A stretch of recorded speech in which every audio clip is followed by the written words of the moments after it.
Oh, what's going on here? Somebody's taking a soak in acetone. It's been years since I've done one of these, so I'm a little apprehensive and excited at the same time. I have two other little ones I'm shrinking here too. For our big redhead there, let's take a look at the sacrilege that I have committed upon her poor, poor body. Look familiar at all? Or is she beyond recognition? Here's an original next to her. She is a rainbow high ruby.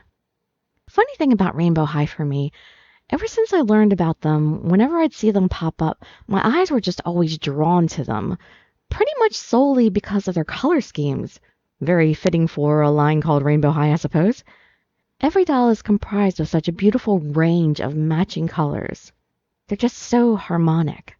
A lot of doll lines use color clashing to grab attention, which I've never been a fan of. But Rainbow High colors are so pure and they really pop. For anyone that knows me, I like more realistic art. I don't like stylization very much. That's why I shrink almost all doll heads that I get. Obviously, the ones from this line are humongous. Not to mention flat from the side view, which is weird. So while she's drying, I'm going to have to make a shaping setup and try to get her head to dry in a more oval shape. I had hoped that once I got my hands on one, I might like it better than from just seeing them in the pictures, but there's quite a few modifications that I find myself wanting to make on her. The first thing I noticed when I got her was that when I put a flashlight at her back, she glowed like a nightlight.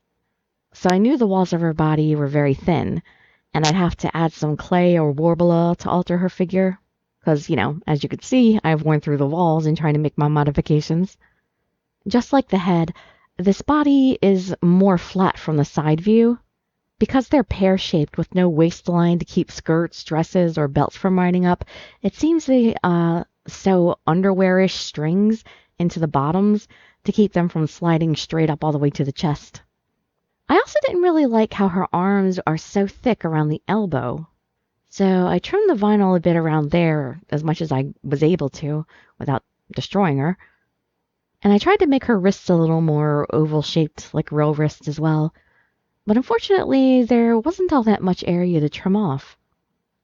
I also trimmed her calves and the top of her feet a little to suit my own taste a bit more. I was kind of surprised that even with the double joints, she's not nearly as posable as I thought she would be, the way that some Asian ball joint dolls are, with somewhat similar looking jointing. So I trimmed around some joints to get her a little extra movement in some places. It worked well around her knees, allowing her to sit on her heels much better than originally. The upper hip trim let her sit forward a tiny bit more, very slightly, and the butt trim let her legs stretch backward ever so slightly more, but probably not really worth the time that was put into that modification, so I probably won't do that part again. It'll probably be a week or maybe two before we have the results with her head, so you'll have to wait and see the rest of her makeover till then. But here's what else I have in the works.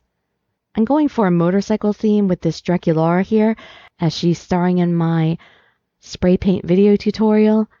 Her body was one of the older dolls with elastic hips that were very loose, so I thought I would do an experiment and try replacing the joints with magnets.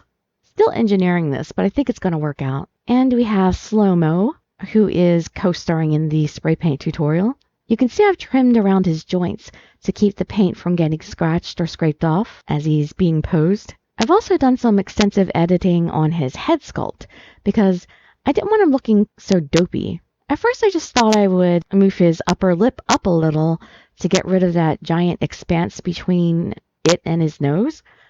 But then I just kept seeing more and more that screamed Cro-Magnon at me, and I just couldn't stop sculpting until he looked a little more like a proper gentleman. Of course, he's shrunken as well as usual. And with that, you've seen everything I've got cooking doll-wise at the moment. Whenever I finish something, I'll be back. It's a race now to see which one gets done first. I had to stop at various stages for things like drying or curing or whatever, so I can't actually predict which one's going to win. For now, bye-bye.